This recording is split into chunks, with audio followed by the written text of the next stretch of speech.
Ini adalah sesi perkongsian audiobook siri The Five Fine Authors Mystery Series oleh Enid Blyton untuk buku kedua daripada siri ini, iaitu The Mystery of the Disappearing Cat, atau dalam versi terjemahan ke bahasa Indonesia, siri Pasukan Mahu Tahu, Misteri Kucing Siam, manakala dalam versi terjemahan ke bahasa Melayu, siri 5 Penyiasat, Misteri Kucing Hilang. Ini adalah sesi perkongsian audiobook yang ke-14 daripada keseluruhan 22 sesi perkongsian untuk buku Pasukan Mahu Tahu, Misteri Kucing Siam ini.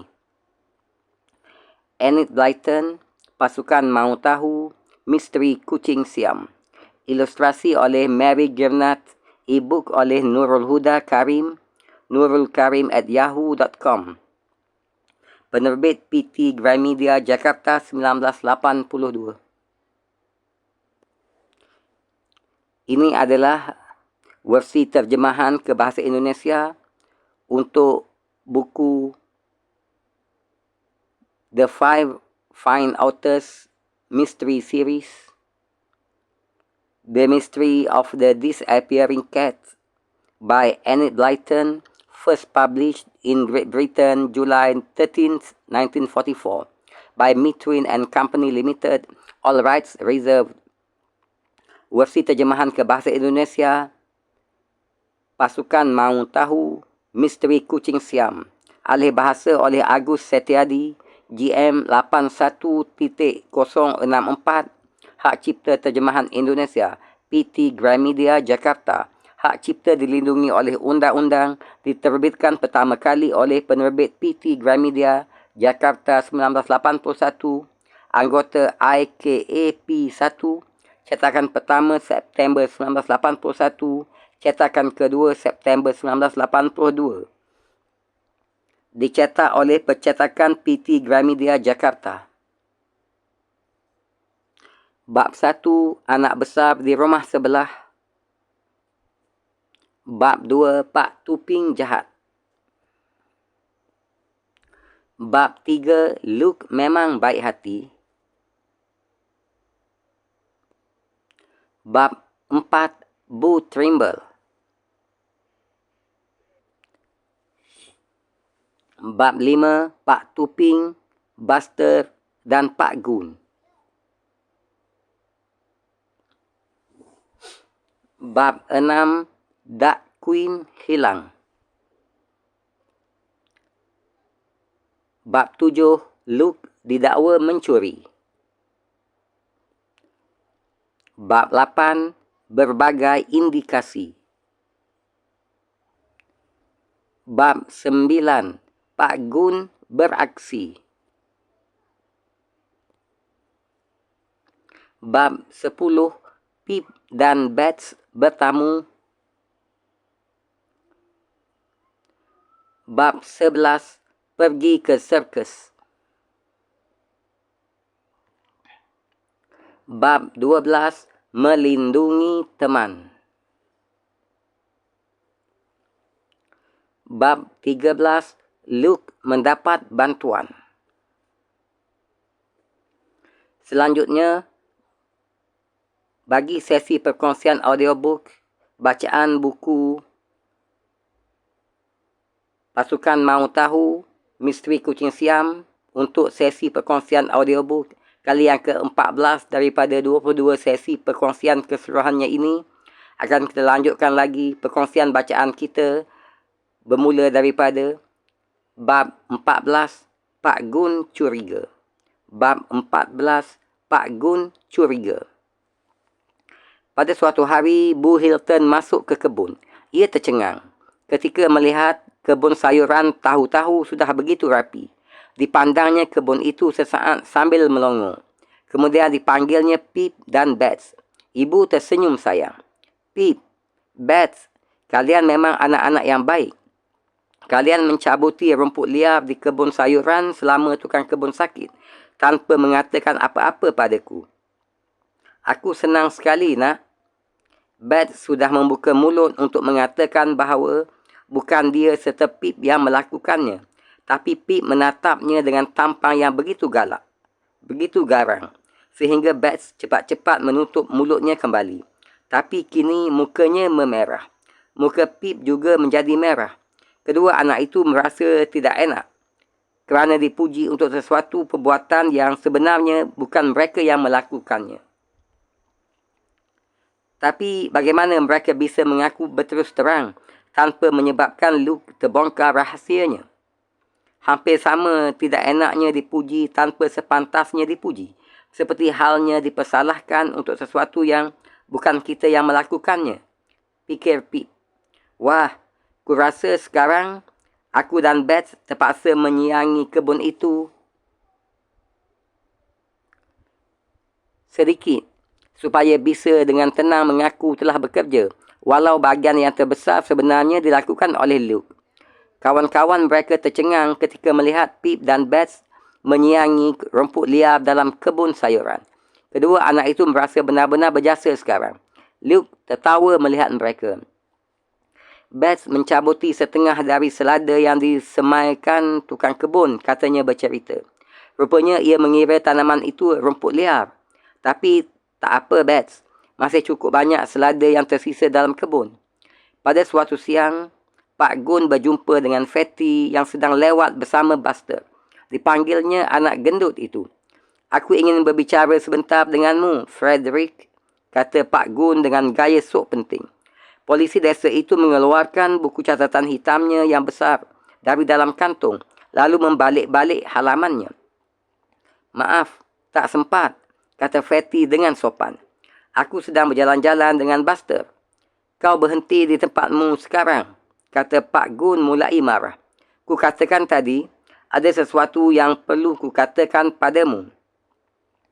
Biasanya yang anda katakan cuma, ayo pergi, tukas Fatty. Anda tahu pasti, bukan itu yang hendak anda katakan?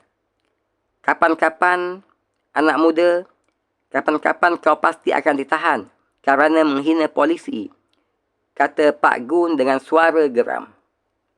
Oh ya, kata Fatty dengan penuh minat. Nah, ini dia, kata Pak Gun. Rupanya ia berhasil menemukan halaman yang dicari dalam buku catatannya. Ya, ini dia. Tanggal 5 bulan ini, Frederick, kau bersama 4 orang anak berkeliaran di perkemahan sirkus dan berbicara dengan seseorang bernama Jake. Tepat, sambut Fatty. Dalam hati ia bertanya-tanya, apa lagi yang akan datang berikutnya? Sopan sedikit ya, bentak Pak Gun. Fatty memandangnya dengan sikap begitu tak bersalah. Sehingga sudah gatal saja rasanya tangan Pak Gun kerana ingin menempeleng. Sikap sopan Fatty kadang-kadang bisa sangat menjengkelkan. Ya, bilang saja anda mahu apa, kata Fatty. Aku benar-benar harus terus sekarang kerana Buster sudah tidak sabar lagi. Guk, gonggong Buster. Ternyata anjing itu juga pintar bersandiwara. Ia pura-pura sudah tidak tahan lagi. Begini, kata Pak Gun. Didekatkannya mukanya ke muka Fatty yang langsung mundur selangkah. Begini, aku kepingin tahu, Luke waktu itu ada di perkemahan, ya kan? Oh ya, balas Fatty bertanya. Kalau anda tahu pasti, kenapa bertanya lagi padaku? Silakan cari saja dia di sana. Nah, itu dia persoalannya, kata Pak Gun. Dia tidak ada lagi di sana sekarang. Salah seorang anak sirkus membuka rahasia. Rahasia? Tanya Fatty dengan tampang tolol. Rahasia apa, Pak? Wah, jangan-jangan tentang Dark Queen. Anda melihat kucing itu? Di mana dia sekarang? Anda sudah menemukan kucing itu rupanya. Di mana? Diam, bentak Pak Gun. Yang ku maksudkan dengan rahasia bukan Dark Queen. Kau sebenarnya juga sudah mengerti. Maksudku tadi, salah seorang anak sirkus bercerita ia melihat Luke di sana. Tapi ketika ku cari, ternyata sudah tidak ada lagi. Sial ya, Pak, kata Fatty ikut prihatin. Pak Gun menatapnya sambil melotot. Fatty membuka mulut lagi. Loh, aku tidak boleh mengatakan sial, Pak. Maksudku cuma ingin ikut prihatin. Pak Gun menarik nafas dalam-dalam. Lalu mengetengahkan hal yang dari semula hendak dikatakan olehnya. Kau serta kawan-kawanmu tahu di mana Luke sekarang, katanya. Betul kan? Aku cuma ingin memperingatkan saja. Jika kalian menyembunyikan anak itu atau tidak melaporkan pada polisi walau tahu di mana ia berada, kalian nanti akan mengalami kesulitan besar. Kesulitan yang maha besar. Fatty kelihatan kaget. Apa sebabnya Pak Gun curiga bahawa anak-anak tahu di mana Luke kini berada? Atau bahkan menyembunyikan anak itu? Apa sebabnya anda beranggapan kami hendak menyembunyikan Luke, Pak? Tanyanya. Seolah-olah kami ini bisa menyembunyikan dirinya tanpa ketahuan oleh anda. Wah, polisi cerdas seperti anda kan tahu segala-galanya.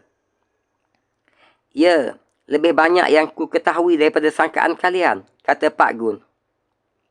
Dan dengan begitu pembicaraan selesai. Pak Gun menutup buku catatannya dengan sikap tegas, lalu melanjutkan perjalanan. Sedang Fatty berjalan lagi sambil berfikir-fikir. Rupanya Pak Tuping mengintip dari balik tembok, lalu melihat Luke sekilas, pikirnya. Atau merasa seperti melihatnya. Sialan, kita tidak kepingin terlibat dalam kesulitan. Tapi kalau begitu, bagaimana dengan Luke? Mungkin sebaiknya anak itu disuruh pergi saja dari sini dengan dibekali uang. Ketika Fatty menceritakan kejadian itu pada keempat temannya, anak-anak mendengarkan dengan penuh minat. Beth langsung bingung. Jangan suruh Luke pergi, pintanya. Mungkin kita berhasil membongkar rahasia pencurian itu. Dan sesudah itu Luke bisa kembali bekerja pada Lady Chandling.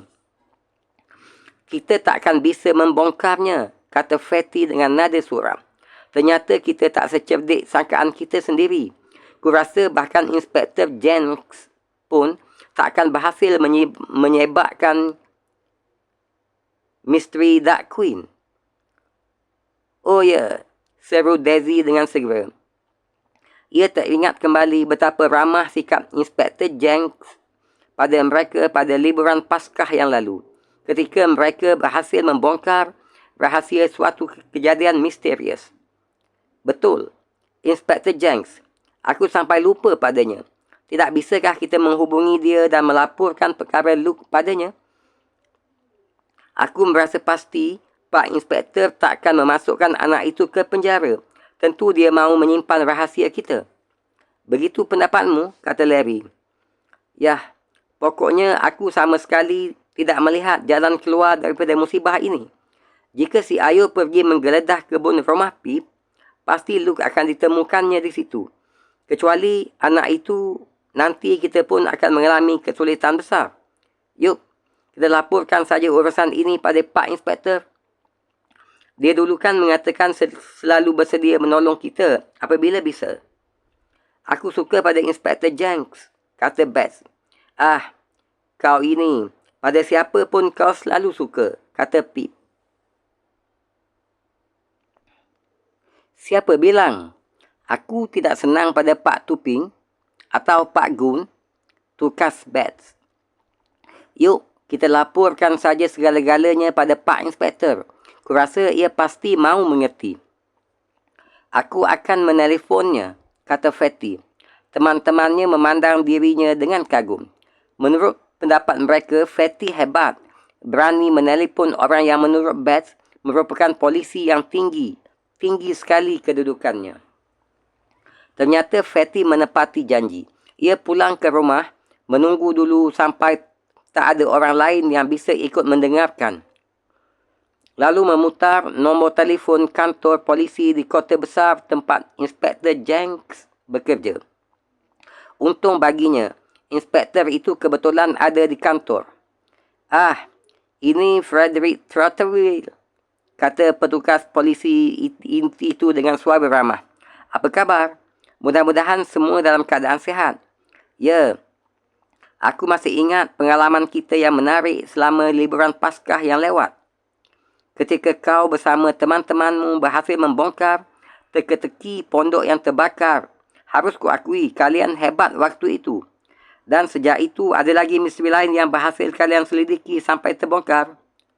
"Begini, Pak," kata Fatty memulai laporannya.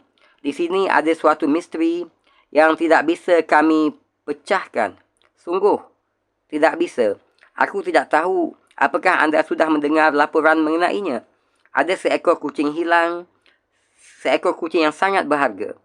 Di seberang sambungan, tak terdengar apa-apa selama beberapa saat. Rupanya Pak Inspektor sedang mengingat-ingat. Kemudian terdengar lagi suaranya lewat kabel telefon. Ya, laporan mengenai kejadian itu sudah sampai padaku. Aku ingat lagi sekarang. Kalau tidak salah, sahabat kalian Pak Gun yang berwenang menangani persoalan aneh itu. Yang bertanggungjawab menangani persoalan aneh itu." "Wah, Pak, sebetulnya dia bukan kawan kami," kata Fatty terus terang. "Tapi orang yang disangka melakukan kejahatan itu, dia itu yang kawan kami. Dan kerana itulah aku menelpon anda sekarang. Kami agak bingung saat ini. Mungkin saja anda bisa membantu kami dengan saran-saran." "Terima kasih atas kepercayaan kalian padaku," kata Pak Inspektor. "Kebetulan besok aku ada tugas luar dan lewat di desa kalian. Ada tidak kemungkinannya kalian mengundang aku makan sore sambil minum teh? Katakanlah, piknik itu di tepi sungai." "Wah, tentu saja bisa, Pak," kata Fatty dengan gembira. "Kalau begitu, beres. Nanti akan kami ceritakan segala-galanya pada anda." "Jadi, beres," kata Inspektor Jenks. "Sekitar pukul 4 sore, aku akan sampai di jalan tempat tinggal kalian. Senang rasanya bisa berjumpa kembali. Kau sependapat, kan?" "Ya, tentu saja, Pak," kata Fatty. "Sampai besok, Pak, dan terima kasih banyak." Sehabis menelpon, ia bergegas kembali ke rumah Pip. Anak-anak yang lain ternyata berkumpul di kebun. "Beres," kata Fatty setelah sampai di situ. "Pak Inspektor akan minum teh bersama kita besok sore. Kita piknik di tepi sungai. Nanti akan kita ceritakan segala-galanya padanya." "Dia benar-benar akan kemari, Fatty? Kau mengundangnya makan sore bersama kita?" "Wah, kau hebat, Fatty," seru teman-temannya. Dada si gendut mulai membusung lagi. "Urusan begitu memang harus dilakukan oleh orang semacam aku ini," katanya bangga. "Bagiku, membereskan soal-soal begitu merupakan urusan kecil. Pokoknya, serahkan saja padaku." "Tutup mulut," seru Larry dan Pip dengan segera. Tapi mereka tidak sungguh-sungguh kesal kali ini. Soalnya, semua terlalu gembira membayangkan akan berjumpa lagi dengan inspektor ramah yang bertubuh besar itu. Apalagi Beth, anak itu gembiranya bukan main. Ia sangat menyenangi Pak Inspektor. Dan waktu itu dengan cepat semua persoalan bisa langsung dibereskan olehnya. Siapa tahu, mungkin kini ia akan berhasil lagi. "Kita persiapkan hidangan teh yang enak untuknya," kata Daisy. "Kita ceritakan pada ibu-ibu kita siapa yang akan datang. Pasti nanti kita diizinkan membawa apa saja yang kita inginkan." Bahkan kaum dewasa pun menganggap seorang inspektor perlu diperlakukan secara istimewa. Ternyata ucapan Daisy tepat. Begitu para ibu mengetahui bahawa Pak Inspektor Jenks bersedia untuk ikut berpiknik dengan anak-anak mereka, langsung tersedia hidangan yang serba enak. Anak-anak mengemaskan segala perbekalan yang disediakan, lalu berdiri di depan pintu perkarangan depan. Mereka menunggu Inspektor Jenks datang. Tapi Tahu-tahu Pak Gun muncul naik sepeda. Begitu melihat anak-anak berdiri di situ, ia langsung turun dan menghampiri. Aku ingin bicara dengan kalian, katanya dengan gayanya yang sok aksi. Gayanya yang berlagak. Maaf, tapi kami mahu piknik, kata Larry. Anda pasti kepingin ikut, kerana piknik kali ini benar-benar sedap. Bats mulai menyebutkan apa-apa saja yang mereka bawa. Pak Gun memandang bekal makanan mereka dengan heran. Makanan sebanyak itu akan kalian makan sendiri? Tanyanya curiga. Fatty langsung menduga pasti polisi desa itu menyangka bekal itu sebahagian akan diberikan pada Luke. Fatty meringis. Wah, tidak pak, katanya. Makanan ini bukan untuk kami sendiri saja. Ada orang lain yang akan kebahagiaan. Tapi takkan kami katakan siapa orang itu. Nanti rahasia terbongkar. Kata Pak Gun bertambah curiga. Kalian hendak piknik ke mana? Di tepi sungai, jawab Bats. Pak Gun lantas pergi lagi sambil berfikir-fikir. Fatty tertawa geli melihatnya. Pasti ia mengira kita hendak mengantarkan makanan ini ke tempat Luke bersembunyi, katanya. Ia tidak tahu kita akan piknik bersama Pak Inspektor. Hei, pasti asyik nanti apabila ia membuntuti kita lalu menyergap kerana menyangka Luke ada bersama kita. Tidak tahunya, selama itu kita terus bersama Pak Inspektor. Ya, hebat, kata Daisy. Hei, itu dia Inspektor Jenks datang. Inspektor itu datang naik mobil polisi berwarna hitam. Mobil pejabat itu diparkir dalam garasi di rumah Pete. Setelah itu ia menyalami anak-anak. Senang rasanya bisa ketemu lagi dengan kalian, katanya sambil tersenyum cerah. Nanti dulu, bagaimana sebutan diri kalian waktu itu? Oh ya, pasukan mau tahu, ditambah seekor anjing. Ya betul. Dan ini dia anjingnya, anjing manis. Mereka lantas menuju ke sungai. Bats berjalan bergandengan tangan dengan Pak Inspektor. Petugas polisi itu bertubuh tinggi besar, dengan mata bersinar jenaka serta mulut yang selalu tersenyum. Tampangnya memancarkan sinar cerdas. Potongannya rapi, dengan pakaian seragam kepolisian. Bats asyik bercerita, menyebutkan apa-apa saja yang dijadikan bekal piknik. Wah, timbul seleraku mendengar ceritamu, kata Inspektor Jenks. Sebaiknya kita langsung saja makan. Nah, di mana enaknya kita duduk? Sehingga kita berjumpa lagi dalam sesi perkongsian selanjutnya, iaitu perkongsian audiobook kali ke-15 untuk bab ke-15, Pak Gun bingung. Terima kasih di atas kesudian melapangkan masa untuk sama-sama mengikuti cerita misteri yang menarik ini. Sampai jumpa lagi. Terima kasih.